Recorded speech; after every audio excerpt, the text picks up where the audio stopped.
অবশেষে অপেক্ষার অবসান ঘটলো আমার বার্থডের দিন। নাকিসাকি রেস্টুরেন্টে আমরা জাপানিজ আইটেম ট্রাই করার। আমরা নিয়েছিলাম এই থাই বেসেল চিকেন ডিমসামটা, যেটার প্রেজেন্টেশনটা আমার ভীষণ ভালো লেগেছে। এরকম একটা কাঠের বক্সে এসছিল, আর নিচে এরকম কলা পাতা দেওয়া ছিল। 5 পিস ছিল এই ডিমসামগুলো। আসলে আমার ডিমসাম খেতে ভীষণ ভালো লাগে, আর এই থাই বেসেল চিকেন ডিমসামটা মাস্ট ট্রাই। ওখানে গেলে এইটা কিন্তু ট্রাই করবেনই। অ্যাকচুয়ালি ওখানে গেলে অনেক কিছুই ট্রাই করার আমাদের ইচ্ছা ছিল, কিন্তু নিচে প্রচুর ভিড় ছিল, আর আমাদেরও হাফ অ্যান আওয়ার ওয়েট করার পর আমরা জায়গা পেয়েছিলাম। তাই মাথার মধ্যে এটা চলছিল, আজকে একটু কম কিছু ট্রাই করে নেক্সট দিন বুক করে টেবিল, তখন এসে অনেক কিছু ট্রাই করব।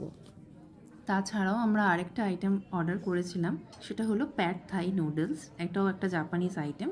সেটার মধ্যে না আমরা শ্রিম্প আর চিকেনটা এক্সট্রা অ্যাড করেছিলাম, তার জন্য এক্সট্রা পে করতে হয়েছিল। প্যাড থাই নুডলসটাও ভীষণ ভালো টেস্ট, কিন্তু আমার ডিমসামটা আরও বেশি ভালো লেগেছে। অ্যাকচুয়ালি ওখানে জাপানিজ আইটেম প্রচুর আছে, আপনারা গেলে মানে অতি অবশ্যই সব কিছু ট্রাই করার চেষ্টা করবেন। সব কিছু না হলেও ওখানকার যেগুলো সিগনেচার ডিশ সেগুলো কিন্তু অতি অবশ্যই ট্রাই করার চেষ্টা করবেন।